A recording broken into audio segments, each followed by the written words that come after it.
Anda sedang menyaksikan Breaking News bersama saya, Siska Mawaski. Tensi ketegangan antara Israel dan Iran saat ini tengah naik imbas serangan balasan yang terjadi pada Minggu 14 April. Adapun saat ini Israel disebut-sebut tengah mempersiapkan untuk membalas Iran terkait peluncuran ratusan rudal dan drone tersebut. Terkait dengan rencana Iran, Amerika Serikat menyatakan tidak mau berpartisipasi. Presiden Joe Biden disebut sudah mengatakan hal ini pada Perdana Menteri Israel Benjamin Netanyahu. Juru bicara Keamanan Nasional Gedung Putih John Kirby mengatakan pada media Amerika Serikat bahwa mereka tetap membantu Israel untuk mempertahankan diri. Namun, Amerika Serikat tidak ingin berperang dengan Iran. Ditanya apakah Amerika Serikat akan mendukung pembalasan Israel ke Iran, Kirby mengatakan bahwa pihaknya berkomitmen untuk membela negara tersebut. Meski begitu, Kirby berujar bahwa Presiden Biden tidak ingin perang terus meluas di kawasan Timur Tengah. Untuk diketahui, Presiden Biden telah melakukan sambungan telepon dengan Netanyahu tidak lama setelah Iran meluncurkan drone-nya. Pembicaraan dilakukan setelah Netanyahu mengadakan rapat kabinet keamanan untuk membahas balasan terhadap Iran. Terbaru, Presiden Biden mengatakan sudah berbicara dengan Raja Abdullah II dari Yordania terkait situasi di Timur Tengah. Hal ini disampaikan Biden melalui unggahan di akun media sosial X. Biden berujar, dari komunikasi tersebut, mereka sepakat untuk tetap berhubungan selama beberapa hari mendatang sembari memantau situasi. Tidak hanya itu, Biden menyebut mereka berencana meningkatkan bantuan kemanusiaan ke Gaza.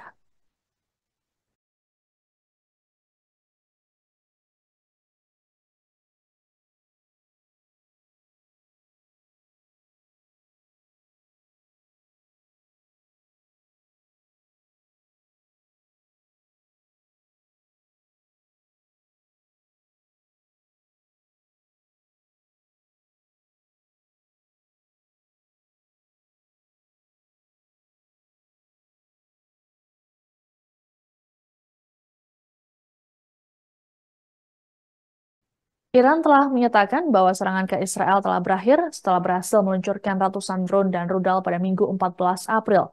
Adapun serangan ini sebagai respons atas penyerangan gedung kedutaan besar Iran di Damaskus, Suriah pada 1 April lalu. Lebih lanjut, Iran memperingatkan Israel agar tidak melakukan serangan balasan. Apabila terjadi, maka Iran tidak segan untuk membalasnya dengan respons yang lebih parah. Namun peringatan Iran nampaknya belum digubris oleh Perdana Menteri Israel Benjamin Netanyahu. Dalam keterangannya, Netanyahu menyatakan Israel siap menghadapi skenario apapun untuk mempertahankan diri ataupun menyerang. Tidak lama setelah serangan, Kabinet Perang Israel menggelar rapat pada Minggu sore selama 3 jam. Dalam rapat tersebut, turut dibahas mengenai respons Amerika Serikat yang meminta Israel dan Netanyahu untuk berhati-hati mengambil keputusan. Surat kabar Israel Hayom melaporkan pejabat Israel menyatakan akan ada tanggapan terkait serangan tersebut. Namun sejauh ini belum ada keputusan yang diambil. Adapun rapat kabinet akan kembali digelar dalam waktu dekat. Terkait rencana serangan balasan ke Israel, Netanyahu memutuskan menunda operasi penyerbuan ke wilayah Rafah, Palestina.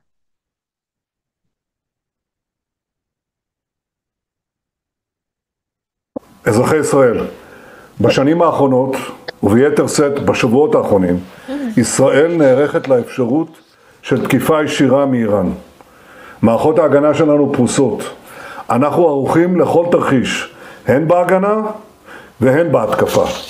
מדינת ישראל חזקה, צה"ל חזק, הציבור חזק. אנחנו מעריכים את ההתייצבות של ארצות הברית לצידה של ישראל, וכן את התמיכה של בריטניה, צרפת ומדינות רבות אחרות. קבעתי עיקרון ברור, מי שפוגע בנו, אנחנו פוגעים בו.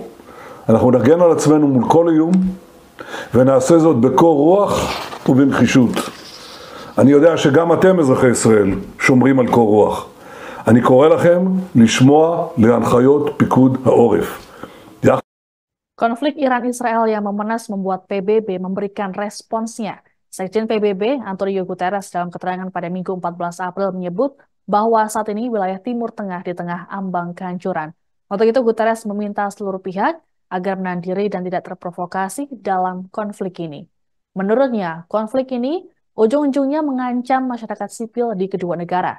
Guterres pun menilai saat ini adalah waktu yang tepat untuk meredakan ketegangan. Untuk diketahui, Dewan Keamanan PBB langsung menggelar sidang pasca serangan Iran terhadap Israel. Dalam sidang tersebut, Iran menyatakan bahwa tindakan ini adalah hak mereka untuk mempertahankan diri. Menurut Iran, Dewan Keamanan PBB telah gagal menjaga perdamaian dan keamanan internasional. Seruan untuk menahan diri juga disampaikan oleh Presiden Rusia Vladimir Putin. Dalam pernyataan pada Minggu 14 April, Putin mengaku prihatin dengan konflik yang terjadi. Menurut Putin, ketegangan ini akan berlanjut hingga konflik di wilayah Gaza berakhir. Putin menilai tindakan yang dilakukan Iran adalah wajar dan sudah menjadi haknya. Sebagaimana diketahui, peluncuran ratusan rudal dan drone ke wilayah Israel adalah respons atas serangan kedutaan besar di Damaskus, Suriah pada awal April lalu. Sementara itu, utusan Israel untuk PBB, Gilad Erdan, mendesak agar Dewan Keamanan PBB menjatuhkan sanksi untuk Iran. Selain itu, Erdan juga menyerukan negara-negara agar menerapkan hal yang sama untuk Iran sebelum terlambat.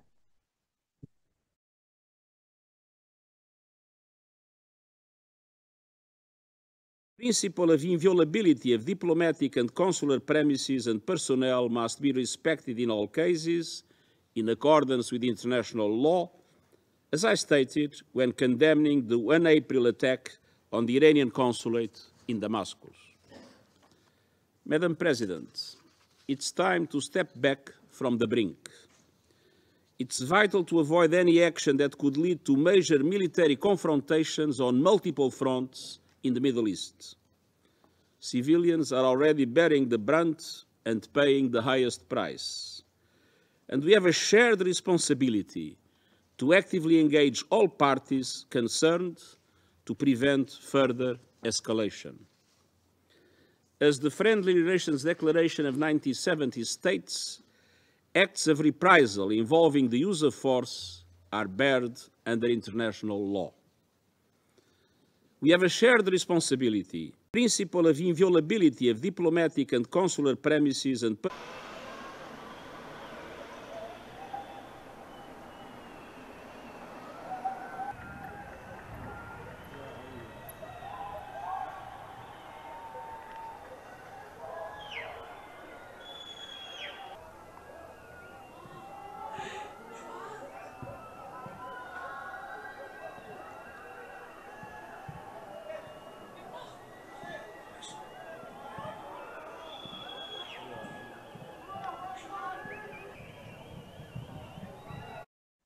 Demikian informasi dalam Breaking News kali ini. Saya Siska Mawaski, pamit sampai jumpa. Download Tribun X sekarang, menghadirkan lokal menjadi Indonesia.